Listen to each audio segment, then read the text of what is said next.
Looking back on my school days, there are incidents I'll never forget. One memory involves my classmate Phil Potter, a lad who liked to raise a laugh. One day, the physics teacher, Jake Harbach, was showing us the wonders of static electricity by demonstrating the Wimshurst Machine. It's an antique gadget. It had two upright cylinder plates like large long-play records located close together on a spindle. And by turning the machine's handle, the plates revolved in opposite directions, creating not just static electricity, but miniature lightning. Now, of course, Potter, wanting to raise a laugh, stuck his finger into the machine while it was underway, and he received a shock of almost 100,000 volts. Fortunately, only his finger and his pride were hurt, because the voltage might have been astronomically high, but the power in watts was extremely low. Decades later, I read about a Wimshurst machine in another context, this time being used to shock people deliberately. These were the patients of Dr. A Wickland, and in this picture the doctor's Wimshurst machine is in the background. In the early 1900s, he believed that many people in psychiatric hospitals were not just mentally ill, but were actually possessed by the earthbound spirits of the dead, sometimes by several spirits simultaneously. The idea that mental illness was caused by possessing spirits was a common belief prior to the 18th century Enlightenment, and the traditional remedy was, of course, exorcism by the Church. Remember, in the Bible's New Testament, Jesus spent time healing people by casting out unclean spirits. So either there's truth in the spirit possession theory, or the Bible was describing a travesty and Jesus was a fraud.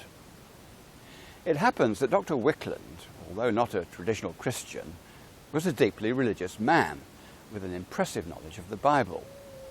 Yet his ability to cast spirits out of his patients was only possible with the help of his wife.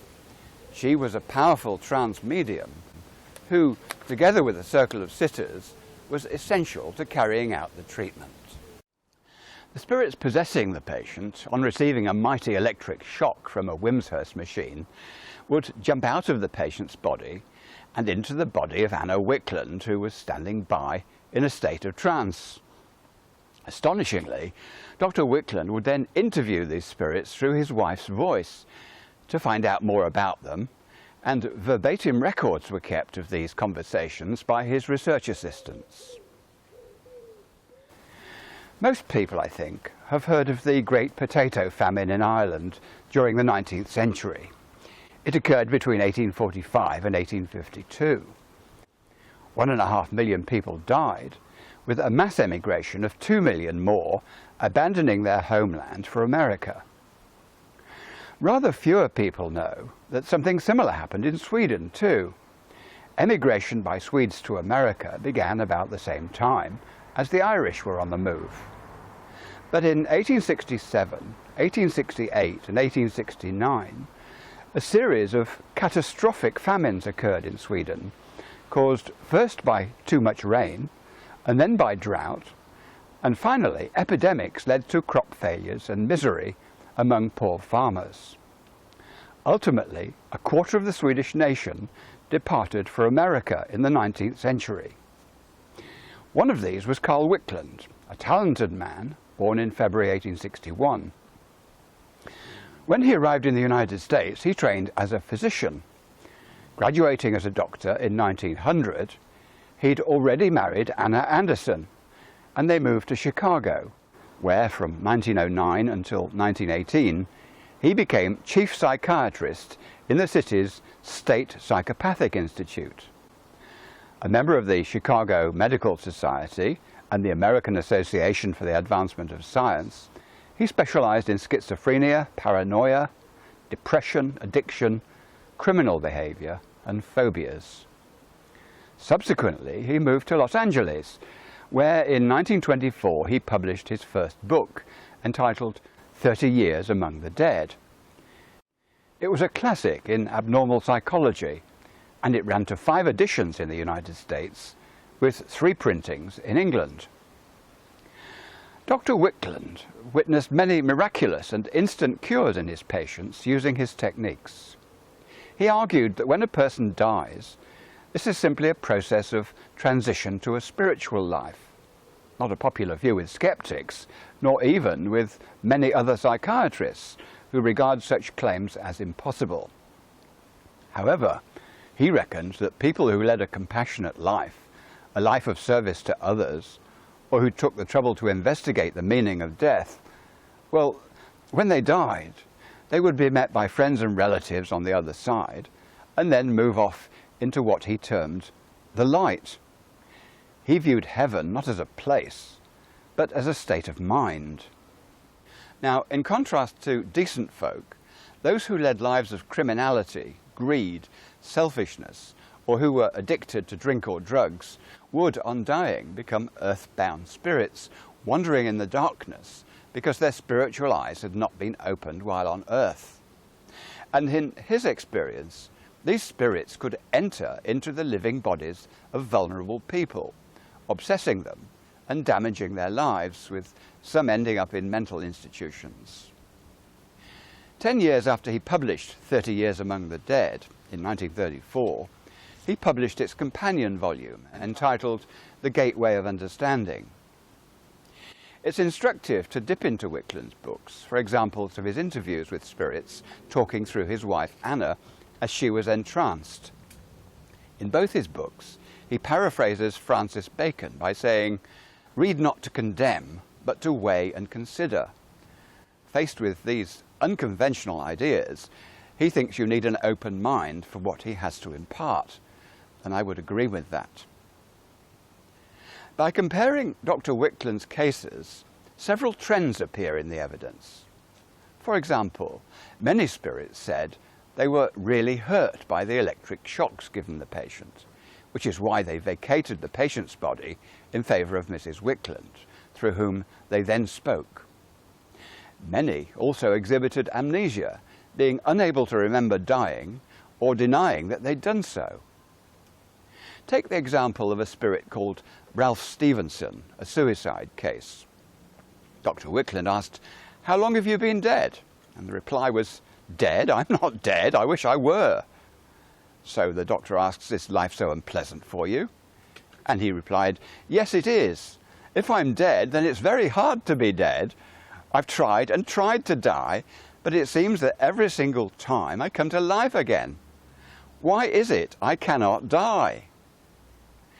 The doctor replies, "Because there is no actual death." But the spirit argues, "Of course there is." Spirits also often fail to remember how long they'd been dead or where they were. The doctor asked Ralph Stevenson, "Where do you think you are?" "In New York," he said. So the doctor puts him straight. "You're far from New York," he says. "You're in Los Angeles, California. And what year do you think it is? Do you know it's 1919? 1919, says Stevenson. That can't be. He thinks it's 1902. It's interesting to note that the famous Swiss psychiatrist, Dr. Carl Jung, wrote, "The souls of the dead know only what they knew at the moment of death, and nothing beyond that. Hence, their endeavour to penetrate into life in order to share in the knowledge of men." Often, spirits who'd been men when alive would be challenged by Dr. Wickland, asking why they were dressed as women and located in a woman's body. Wickland used aggressive arguments to assure them that they'd only lost their physical bodies, had not been extinguished by death, but were now living in another dimension. Here's the example of Edward Sterling in September 1920. Having been propelled into Mrs. Wickland's body by electric shocks, he struggles to get away, becoming indignant when restrained. "Stop holding me," he shouts. And the doctor replies, "I'm not holding your hands, I'm holding my wife's hands." Sterling replies, "Your wife's hands? I never saw you before, and I am not your wife. Do you think a man marries another man? I never heard such talk." So the doctor says, "Well, look at your hands, they're not yours. This is my wife's body. Are you my wife talking to me?" Angrily he retorts, "I am not your wife, I'm a man. So the doctor replies, "I drove you away from the woman you were controlling. You made her act like an insane person. You influenced her to cut off her hair and to run away." To which the spirit replied, "What did I want with long hair? I went to sleep, and when I woke up my hair had grown too long, so I cut it off, that's all." Wickland invariably assured the spirits he was dealing with that if they cared to look around them, they'd see a team of enlightened spirit helpers standing by to bring them to their loved ones, former husbands, wives and mothers. Take this for example. Elizabeth Noble was a drug addict when on Earth and married to Frank Noble, who had died before she did. Through A Wickland she says, "Oh, I'm sincere when I call Frankie. I'm thinking of Frankie, I love him. But I love morphine too." "Oh look, Frankie's standing there. When did you come, Frankie? Give me some morphine." In due course, Elizabeth was removed from Mrs. Wickland and replaced by her dead husband, Frank Noble, who said, "My wife was very sick.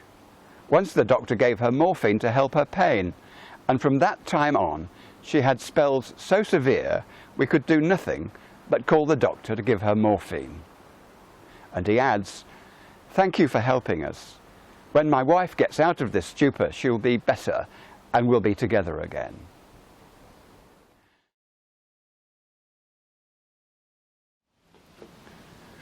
There are many reports in this old book, like the ones I've used. In fact, it's rather repetitive with its examples. But that in itself has quite an impact that may convince the reader. And taken together, these examples become consistent and understandable from Dr. Wickland's perspective. Certainly, he had failures, but often these interviews brought about a restoration of spiritual sight to earthbound souls, who then willingly moved away from the earth plane to a more enlightened existence.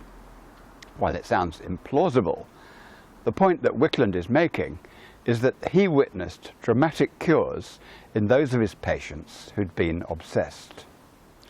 And James Hislop, Professor of Logic and Ethics at Columbia University, the first man to use the term obsession, argued that it's high time to prosecute experiments on a large scale in a field that promises to have as much practical value as any application of the scalpel or the microscope.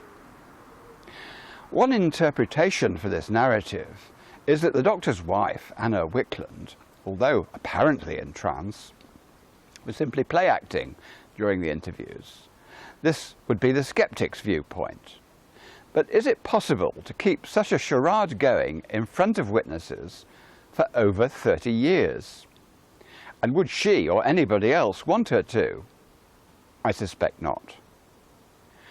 Dr. Wickland was a forerunner of a small movement that still exists today.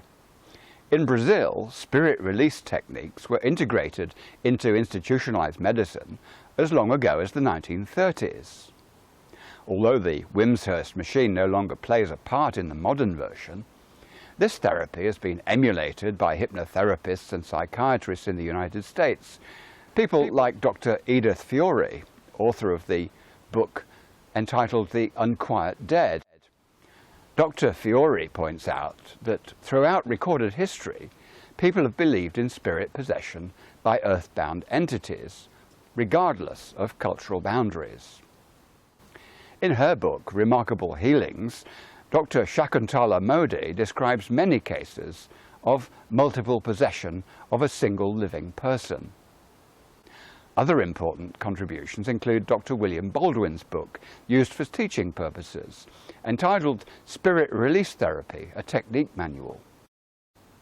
And in Australia, Dr. Samuel Sargon has published his book, Entity Possession. In Britain, the Spirit Release Foundation was established in 1999 by Dr. Alan Sanderson, a psychiatrist, but it ran out of funds. It's now become the Spirit Release Forum and defines itself as involved with the imbalances between the soul and body, something that Dr. Wickland could equally have said about himself. And now, even in the psychiatry profession, normally hooked on prescribing allopathic medicines, they've begun to acknowledge possession as a factor in mental illness. The website psychnet.uk, run for professionals, says trance and possession disorder is characterised by, and I quote, a transient alteration in identity, whereby one's normal identity is temporarily replaced, that is, possessed, by a spirit, ghost, deity or other person.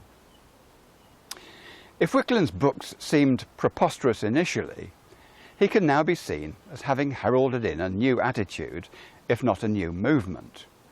One that challenges the materialist assertion that consciousness and brain function are the same thing. I don't think they are. As mental health professionals encounter more people suffering from problems that don't respond to traditional medical or psychological interventions, we're bound to ask, is spirit release therapy perhaps the future? Thanks for listening.